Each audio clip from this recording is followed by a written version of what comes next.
Kamusta na mga ka-DDS? Mga abnormal na DDS. Oh, napanood nyo siguro kanina yung kay Las Cañas, ano? Yung hearing niya. Galing, ano? Nung live na yung hearing, ang daming biglang mga mababangong balita ang pumasok na ginawa ng administrasyon. Andyan si Janet Napoles, andyan yung nagpalaya ng mga nagbigay ng pardon sa mga inmates. Ba, ang dami, ano? Talagang gusto i-divert yung attention, ano, ng tao. Ay, naku, mga Duterte talaga. Kanina, habang nagla-live feed kami doon sa nangyaring Senate hearing doon kay Las Cañas, marami lang ako napansin. As usual, daming Dutertards na nagko-comment at nambabash. At wala namang ibang sinabi kundi yellow, LP, paulit-ulit, same old shit. Diba? Same old shit. Paulit-ulit. Turat na nga yung mga yan. Parang mga zombie, ano? Total, himod naman kayo ng himod sa Panginoon nyo. Mas maganda, magsama-sama kayo. Wala kasing kwenta eh. Nung dati, ang dinidiin si De Lima, pinaniwalaan nyo, yung mga drug lords, yung mga nasentensyahan pang habang buhay. Tapos ngayon, ginawa niyong testigo. Ang malupit, nung si Las Cañas na ang tumestigo na matagal ng pulis, ayaw niyong paniwalaan. Talagang nasira na mga kokote niyo. Sira na mga kokote niyo. Ewan ko. Talagang na mga nabaliw na talaga kayo.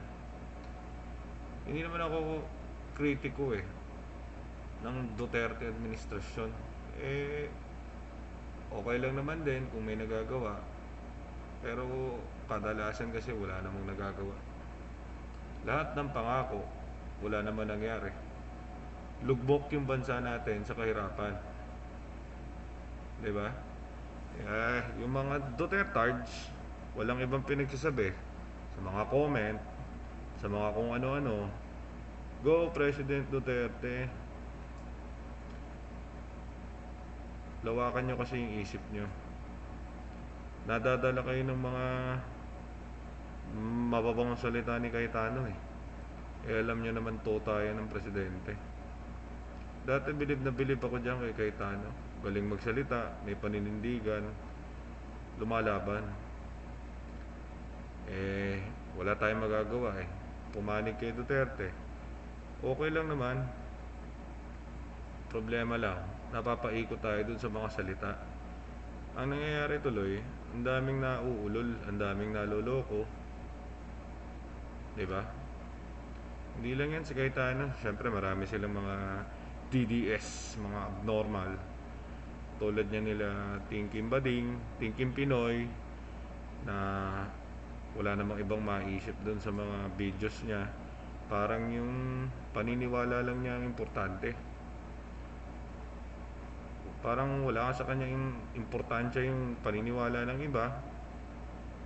Parang ang importante lang sa kanya, solid yan DDS, Duterte, hihimodin niya lahat, bading nga kasi.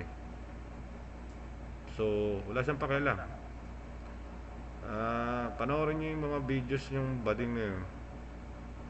Walang ibang ginawa kung nakakabwisit pag pinapanood ko. Gusto kong panoorin kasi yung video niya, nakakagigil. Parang walang tama sa kanya. Si Duterte lang ang tama. Dami niyang napupuna. Kala mo ang galing-galing. Ano mang gago. Ang abnormal. Ay nako. Kaya maraming kayong naloloko Paano? Inuulol nyo. Minamindfuck nyo yung mga tao. Hayaan nyo yung iba sa mapaniniwala nila. Ganun lang naman yun eh. Hindi yung tipong binabash nyo kung ano pinagsasabi nyo sa mga comments, kung ano ginagawa nyo. Kalokohan eh, di ba? Ano ba napansin ko kanina doon sa Senate hearing ni Las Cañas? Accurate si Las Cañas eh. Siyempre, marami na naman magsasabi na sinungaling yan. Well, sabihin ko sa inyo handa makulong yung tao. Kung gagamitin yung utak nyo, mamamatay na yun sa kulungan sa pag-amin niya. Paano yun aalokin ni Trillanes ng pera? Sinong bobo ang tatanggap ng pera kung makukulong ka habang buhay? Mag-isip-isip kayo. Mas marunong pa ba kayo kay Las Cañas? Bakit? Mas kilala nyo ba si Duterte kaysa sa kanya? Ang nakikita nyo lang, propaganda, saka yung pinapakita.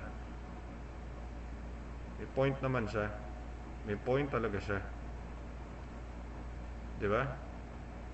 Sarado yung mga iutak nyo. Ba't di nyo pag-isipan, maging open-minded, tignan nyo maigi. Kasi, ang dami nilang naloloko. Kung ano sinasabi sa mga, kapag hindi naniwala kay Duterte, yellow tart. Kung hindi naman, LP. Hindi pa ba kayo nakaka-move on? Tapos na eleksyon dati pa. Etong mga nagba-vlogs or kung ano-ano kay Duterte, para mga abnoy. Puro himod ang ginagawa. Wala silang nakikitang maling ginagawa. Wala.